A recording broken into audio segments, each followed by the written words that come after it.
जय जोहार, नमस्कार संगवारी हो। आप देख रहे हैं अभी छत्तीसगढ़ प्रदेश की तमाम बड़ी खबर देखने के लिए हमारे चैनल को सब्सक्राइब कीजिए और बेल आइकन के बटन को प्रेस कीजिए। पिकनिक से लौट कर आई युवती हुई लापता, अचानक फोन कर बोली बंदूक की नोक पर मेरा अपहरण हो गया है, मैं किडनैप हो गई हूँ, मुझे बचा लो।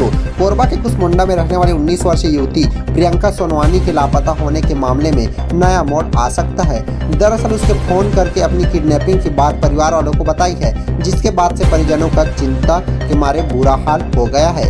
फोन पर प्रियंका ने बताया कि उसका बंदूक की नोक पर अपहरण तो कर लिया गया है। इसी बातचीत का ऑडियो भी सामने आ रहा है। प्रियंका सोनवानी की मां ममता ने बताया कि 22 अगस्त को उनकी बेटी अपने दोस्तों के साथ पर्यटन स्थल सतरंगा पिकनिक मनाने के लिए गई थी। वहां से वापस आने के बाद 23 अगस्त को तो वो काम पर गई, लेकिन उसके बाद से वो घर वापस नहीं लौटी। मां ने बताया कि जब वो देर शाम भी वापस नहीं लौटी तो उन्होंने उसकी तलाश शुरू की। जहां वो काम करने जाती है वहां भी उन्होंने पूछा तो पता चला कि वहां उस दिन गई ही नहीं थी। मां ममता सोनवानी ने बताया कि प्रियंका का मोबाइल भी बंद आ रहा था, फिर भी उन्हें लगा कि हो सकता है कि वो किसी रिश्तेदार के यहाँ चली गई होगी। लेकिन आसपास दूसरे ने ढूंढा और परिवार वालों से भी पूछा, लेकिन किसी को भी उसके बारे में पता नहीं चला।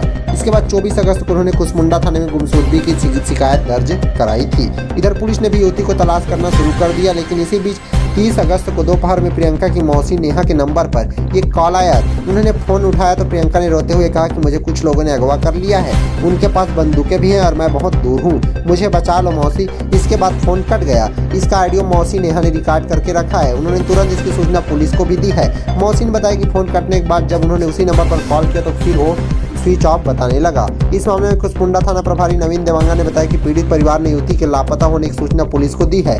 पुलिस मामले की जांच तो कर रही है, जल्द ही युवती को ढूंढ लिया जाएगा। परिजनों ने एसपी संतोष सिंह को भी मामले की जानकारी दे दी है और उनकी बेटी को जल्द से जल्द ढूंढकर निकालने और गुहार लगाई है। पुलिस ने सोमवार को पूरे मामले की जानकारी सामने दी गई है। इसी बीच खोजबीन जारी है। नागपुर से रायपुर पहुंचे मोहन भागवत। आरएसएस प्रमुख हैं। 10 से 12 सितंबर तक अलग अलग संगठनों की बैठक लेंगे। राष्ट्रीय स्वयंसेवक संघ आरएसएस के प्रमुख मोहन भागवत रायपुर पहुंच गए हैं। वे नागपुर से मुंबई हावड़ा एक्सप्रेस से रायपुर रेलवे स्टेशन पहुंचे। यहां आरएसएस के प्रांत प्रमुख डॉक्टर पूर्णेंदु सक्सेना और कुछ वरिष्ठ पदाधिकारियों ने उनका स्वागत किया है। भागवत को भारी सुरक्षा घेरे में रेलवे स्टेशन से माना हवाई अड्डे के पास स्थित जैनम मानस भवन ले जाया गया। ऐसा पहली बार है कि मोहन भागवत 7 दिन तक रायपुर में ही रुकेंगे। मोहन भागवत आरएसएस की अखिल भारतीय समन्वय बैठक के लिए रायपुर पहुंचे हैं। वे यहां अगले 7 दिन तक रुकने वाले हैं। वहीं आरएसएस के 36 अनुषंगिक संगठनों के प्रमुख पदाधिकारियों की समन्वय बैठक 10 से 12 सितंबर के बीच होनी है। अखिल भारतीय स्तर की यह व्यापक समन्वय बैठक प्रतिवर्ष एक बार आयोजित होती है। बैठक में सर संघ चालक मोहन भागवत, सर कार्यवाह दत्तेत सोहोसवाले सहित आरएसएस के 5 सर कार्यवाह तथा अन्य प्रमुख पदाधिकारी शामिल होंगे। इसमें भारतीय मजदूर संघ के हिरणमय पंड्या व बी सुरेंद्रन, विश्व हिंदू परिषद के आलोक कुमार और मिलिंद परांडे, अखिल भारतीय विद्यार्थी परिषद के आशीष चौहान व निधि त्रिपाठी, भाजपा के राष्ट्रीय अध्यक्ष जेपी नड्डा व बीएल संतोष तथा भारतीय किसान संघ के दिनेश कुलकर्णी, विद्या भारती के रामकृष्ण राव सहित सभी जनप्रतिनिधि शामिल होने वाले हैं। 3 दिन तक संघ के केंद्रीय पदाधिकारियों की लेंगे बैठक। भाजपा की दिशा दशा पर विस्तृत बातचीत भी करने वाले हैं। बताया जा रहा है कि अनुषंगिक संगठनों और संघ के बीच समन्वय इस बैठक का मुख्य एजेंडा है। देश भर के मौजूद सामाजिक राजनीतिक हालात पर संघ अपनी राय रखेगा। माना जा रहा है कि छत्तीसगढ़ में आगामी चुनावी को लेकर भी भाजपा किस दिशा में काम करेगी, इसी बैठक में तय होगा। इसके लिए भाजपा के राष्ट्रीय अध्यक्ष जेपी नड्डा भी 9 सितंबर को रायपुर पहुंचने वाले हैं। इसके बाद मीटिंग होगी और बात छत्तीसगढ़ के बस्तर में मिला है द जुरासिक पार्क। बस्तर में रहते थे शाकाहारी डायनासोर। 90 फीट ऊपर से गिरता झरना भी ढूंढा गया है। छत्तीसगढ़ के बस्तर में बैलाडीला की पहाड़ी में 90 फीट ऊंचे जलप्रपात की स्थानीय युवाओं ने खोज की है। हरी घाटी में स्थित इस जलप्रपात के चारों तरफ ट्री फर्न के सैकड़ों पेड़ पौधे भी मिले हैं। अफसरों का दावा है कि यह जुरासिक काल के हैं। बताया जा रहा है कि बैलाडीला की वादियों में हजारों साल पहले शाकाहारी डायनासोर की प्रजाति रहती थी। उनका मुख्य आहार ट्री फर्न था। ट्री फर्न की पत्तियों को खाकर वे इस जलप्रपात के पानी से अपनी प्यास बुझाते थे। अब स्थानीय लोगों ने भी इस जगह को द जुरासिक पार्क नाम दे दिया है। दंतेवाड़ा जिले के किरंदुल शहर से महज 10 से 12 किलोमीटर की दूर बैलाडीला की पहाड़ी में एक जलप्रपात और ट्री फर्न का बगीचा स्थित है जो आज तक लोगों की नजरों से ओझल था। जिस जगह यह स्थित है इस इलाकों को स्थानीय लोग हरी घाटी के नाम से जानते हैं। यह इसलिए क्योंकि यह इलाका हमेशा घने पेड़ पौधों से हरा भरा रहता है। हालांकि यहाँ तक पहुँचना भी किसी के लिए आसान नहीं है क्योंकि आज इन पहाड़ों पर माओवादी का डेरा है। इसके अलावा NMDC लीज के दायरे में यह आता है। फिर भी घने जंगल पहाड़ी रास्तों पर पैदल सफर तय कर स्थानीय युवा वहां पहुंच गए हैं, जिसके बाद पहली बार इस जलप्रपात और ट्री फर्न के बगीचों की तस्वीर सामने आई है। प्रकृति की गोद में स्थित हरी घाटी का यह जलप्रपात में करीब 90 फीट ऊंचाई से पानी नीचे गिरता हुआ दिख रहा है। पानी सफेद मोतियों की तरह नजर आता है। वहीं बारिश के दिनों में यहाँ 3 से ज्यादा धाराएं नीचे गिरती है। ऐसा बताया जा रहा है कि बैलाडीला की पहाड़ी पानी से यह जलप्रपात बनता है। प्रपात से पानी नीचे गिरने के बाद नीचे कुंड में जमा होता है। फिर वहां से एक धार में बहकर पास के एक बरसाती नाले में जाकर इसका पानी मिल जाता है। इस जलप्रपात तक पहुंचने से पहले ट्री फर्न के पेड़ों के बीच से एक पतली पगडंडी से गुजरना पड़ता है। बैलाडीला में दूसरी बार ट्री फर्न की हुई है पुष्टि। बैलाडीला की पहाड़ी में कई दुर्लभ प्रजाति की वनस्पति और जीव जंतु हैं। इनमें से एक ट्री फर्न भी है। कुछ साल पहले बैलाडीला की पहाड़ी पर आकाश नगर के पास ट्री फर्न के कुछ छोटे छोटे पौधे मिले थे, जिसे राष्ट्रीय औषधि और पादप मंडल ने संरक्षित कर रखा है। ट्री फर्न के मिलने के बाद ही इस बात की पुष्टि हुई कि बैलाडीला की पहाड़ी में छत्तीसगढ़ का एक मात्र ऐसा इलाका है जहाँ हजारों साल पहले शाकाहारी डायनासोर की प्रजाति रहती थी। वन विभाग के SDO अशोक सोनानी ने बताया कि ट्री फर्न के पौधों को पेड़ का रूप लेने में करीब 2 से 2.5 हजार साल का समय लगता है। तस्वीरें आने के बाद बोले हैं करेंगे संरक्षण। 36 करोड़ साल पुराना पौधा है यह ट्री फर्न। करीब 7 करोड़ साल पहले तक पृथ्वी पर इसकी बहुतायत थी। अब जंगलों में इससे कुछ सेंटीमीटर के पौधे ही मिलते हैं। घरों में सजावटी पौधों की तरह गमलों में उगाया जाता है। धरती की शुरुआत में यह 30 फीट तक ऊंचा पेड़ हुआ करता था। अभी जो कोयला हम निकाल रहे हैं इसका अधिकांश हिस्सा इस फर्न के जीवाश्म से ही बना है। विशेषज्ञों का कहना है कि अभी जो पौधे बस्तर में मिले हैं वह कम से कम 2000 साल पुराने होंगे, क्योंकि इसका पौधा बहुत धीमी गति से बढ़ता है और अधिकतर क्षेत्रों में यह बढ़ ही नहीं पाता है।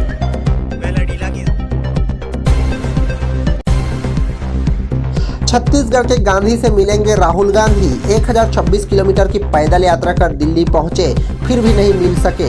धरना देने के बाद मिला समय। छत्तीसगढ़ में शराबबंदी की मांग को लेकर बिलासपुर के गांधी के रूप में पहचान बनाने वाले संजय आयल सिंघानी राहुल गांधी से मुलाकात करने वाले हैं। वो 1026 किलोमीटर पद यात्रा कर बिलासपुर से दिल्ली गए थे। पद यात्रा करने के बाद उन्होंने इंडिया गेट में धरना दिया। फिर 24 अकबर रोड स्थित कांग्रेस मुख्यालय के सामने भी धरना दिया। तब जाकर उन्हें राहुल गांधी ने 18 सितंबर को 4 सदस्यों के साथ मिलने के लिए समय दिया है। तिफरा के यदुवंदर नगर निवासी संजय आल सिंघानी कांग्रेस की सरकार बनने के बाद से छत्तीसगढ़ में शराबबंदी की मांग कर रहे हैं। इसके लिए उन्होंने महात्मा गांधी का रूप धारण किया है और मुख्यमंत्री भूपेश बघेल सहित अन्य मंत्रियों से मुलाकात की। इसके साथ ही नेहरू चौक में 3 महीने तक धरना दिया। अब संजय आयल सिंघानी पिछले 15 अगस्त को बिलासपुर से दिल्ली तक पैदल यात्रा पर निकल गए। दिल्ली में उन्होंने अपनी मांग को लेकर कांग्रेस नेता राहुल गांधी से मिलने की योजना बनाई थी, लेकिन पद यात्रा करने के बाद भी उनकी राहुल से मुलाकात नहीं हो पाई। संजय आल सिंघानी महात्मा गांधी का वेश में धोती बनियान और लाठी लेकर पैदल निकल पड़े हैं। पेंड्रा गौरेला होते हुए अनूपपुर शहडोल मैहर झांसी होते हुए उन्होंने 1026 किलोमीटर पैदल यात्रा कर दिल्ली का सफर पूरा किया। 4 सितंबर को दिल्ली पहुंचने के बाद पहले वे 10 जनपद स्थित राहुल गांधी के निवास पहुंचे, जहां उन्हें मिलने नहीं दिया गया। फिर इंडिया गेट में धरना दिया, तब पुलिस वालों ने उन्हें हटा दिया और 24 अकबर रोड में राहुल गांधी से मुलाकात होने की जानकारी दी। इसके बाद वे कांग्रेस मुख्यालय गए, जहां राहुल से मुलाकात नहीं हुई तो वे सामने फिर धरने में बैठ गए थे। 18 सितंबर को मिलेंगे राहुल गांधी। संजय आल सिंघानी ने बताया कि राहुल गांधी के करीबियों ने उन्हें बताया कि उन्हें राहुल गांधी तक उनकी बात पहुंचा दी है। राहुल गांधी ने उन्हें 4 सदस्यों के साथ 18 सितंबर को मिलने का समय दिया है। वहीं राहुल गांधी से समय मिलने के बाद संजय आल दिल्ली से बिलासपुर आने के लिए निकल गए। बुधवार की सुबह वे बिलासपुर पहुंच जाएंगे। इसके बाद 18 सितंबर को दोबारा राहुल से मिलने दिल्ली जाएंगे। राहुल ने छत्तीसगढ़ में शराबबंदी का दिया था भरोसा।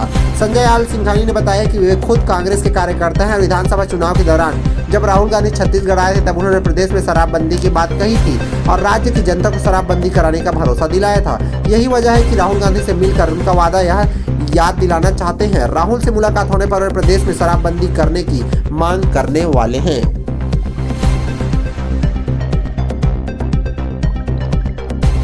मुख्यमंत्री भूपेश बघेल की अध्यक्षता में राज्य कैबिनेट की बैठक खत्म हो गई है। SC, ST और पिछड़ा वर्ग अब अलग अलग विभाग, इनकी सलाहकार परिषद भी बनेगी और 12,000 से अधिक शिक्षकों की होगी भर्ती और छत्तीसगढ़िया ओलंपिक भी होगा। मुख्यमंत्री भूपेश बघेल की अध्यक्षता में राज्य कैबिनेट की बैठक खत्म हो गई। इस बैठक में बड़े बदलाव के साथ ही कई महत्वपूर्ण फैसले लिए गए हैं। प्रदेश में अब आदिम जाति, अनुसूचित जनजाति और पिछड़ा वर्ग विभाग का बंटवारा होगा। वहीं अनुसूचित जाति, जनजाति और अन्य पिछड़ा वर्ग विभाग अलग अलग होंगे। इसके साथ ही एससी और ओबीसी सलाहकार परिषद का गठन किया जाएगा। इसके अध्यक्ष मुख्यमंत्री होंगे। अभी तक केवल जनजाति सलाहकार परिषद कार्य कर रही थी। मुख्यमंत्री निवास में हुई इस बैठक के बाद मुख्यमंत्री भूपेश बघेल ने बताया कि राज्य के बस्तर और सरगुजा संभाग में 12,489 पदों पर शिक्षकों की भर्तियां की जाएगी। यह भर्तियां व्यावसायिक परीक्षा मंडल के माध्यम से की जानी है। जल्द ही इसकी प्रक्रिया शुरू हो जाएगी। इसके अलावा प्रदेश में छत्तीसगढ़िया ओलंपिक का आयोजन किया जाएगा। इसमें हिस्सा लेने वाले खिलाड़ियों की कोई आयु सीमा नहीं होगी। छत्तीसगढ़िया ओलंपिक खेल 2022 में कबड्डी, खो खो, गेड़ी, पिट्ठूल, वॉलीबॉल, हॉकी और टेनिस बॉल क्रिकेट को शामिल किया गया है। इन खेलों के मुकाबले पुरुष और महिला दोनों श्रेणियों में होंगे। वहीं यहाँ ओलंपिक खेल 4 स्तरों पर ग्राम पंचायत, ब्लॉक, जिला एवं राज्य स्तर पर होगा। राज्य स्तर पर छत्तीसगढ़िया ओलंपिक खेल का आयोजन राजधानी रायपुर में होगा। इसमें सभी तरह के खेल प्रतियोगिताएं होनी है। प्रदेश सरकार की ओर से ग्राम पंचायत एवं 146 ब्लॉक स्तर पर होने वाले खेल आयोजन के लिए अलग अलग कमेटियां गठित की जाएगी। ग्राम पंचायत स्तर पर गठित कमेटी के संयोजक सरपंच होंगे और ब्लॉक स्तर पर गठित कमेटियों के सह संयोजक विकास खंड अधिकारी रहने वाले हैं।